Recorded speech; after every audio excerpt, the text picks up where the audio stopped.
Hello friends, ये UP board 2024 में class 10th में आया हुआ क्वेश्चन है जिसका सॉल्यूशन आज हम लोग करेंगे। यहाँ पर क्या बताना है, निम्नलिखित संख्याओं में से कौन सी संख्या एक परिमेय संख्या है। पहले तो परिमेय संख्या क्या होती है? परिमेय संख्या क्या होती है? परिमेय संख्याएं क्या होती हैं? जिन संख्याओं को हम p बाई क्यू के फॉर्म में लिख पाते हैं तथा जहाँ p एंड q जो है पूर्णांक होते हैं। क्या? पूर्णांक। तथा q not equal to zero, उनको हम परिमेय संख्या कहते हैं। पूर्णांक क्या होते हैं? अगर पूर्णांक समझना चाहते हो तो जैसे कि dash dash dash -3 -2 -1 0 1 2 3 dash dash dash, इन इस टाइप के नंबर्स जो होते हैं, जैसे -4 -100, ये होंगे, तो इन सबको हम पूर्णांक कहते हैं।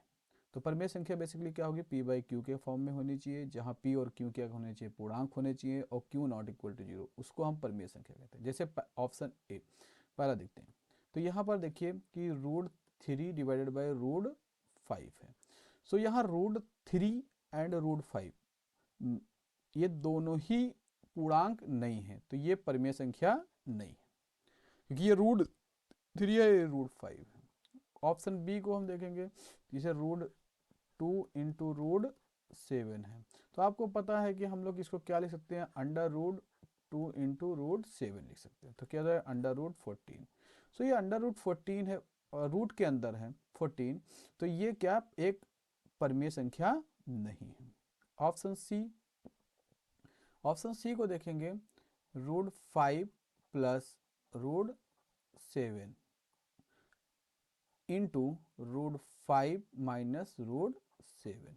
आपको यहाँ एक चीज़ दिख रही होगी कि ये जो है a प्लस बी और a माइनस बी का फॉर्मूला दिख रहा है। तो हम अगर a प्लस बी और a माइनस बी लिखा हो तो वहाँ पर हम a square minus B square लिख सकते हैं। तो इसी तरह क्या हो जाएगा? √5 का स्क्वायर माइनस √7 का स्क्वायर। आपको ये पता होना चाहिए, जब भी हमारा √x⁴ है तो अंदर वाला हमारा डायरेक्टली लिख देते हैं √x। वाई? इसका रीज़न क्या है कि √x को हम 1/2 लिख सकते हैं, 1/2, और ये पावर के ऊपर पावर होती है, इसको मल्टीप्लाई कर सकते हैं, पावर के ऊपर पावर मल्टीप्लाई, तो 2 2 कट जाएगा तो ये x आता है। तो यहाँ पर देखिए डायरेक्टली हम यूज कर सकते हैं, √5 है तो √5 का स्क्वायर कितना हो जाएगा? 5 माइनस √7 का स्क्वायर कितना हो जाएगा? 7। तो यहाँ पर देखिए क्या हो जाएगा? -2 अपॉन 1, 1 हम अपनी तरफ से लिख सकते हैं यहाँ पर 1।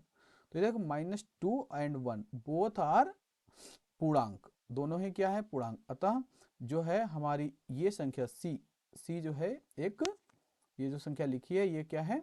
एक परिमेय संख्या है। So option C is correct, option C is correct. Option D को देख लेते हैं। ऑप्शन डी, ऑप्शन डी क्या दिया है? √12, तो इसको क्या लिख सकते हैं? √4 इंटू 3।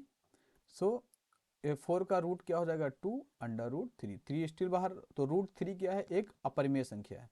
सो ये स्टिल जो है एक परिमेय संख्या नहीं है। तो ये हमारे option D, option B and option A एक परिमेय संख्या नहीं है। Option C is correct. Thank you.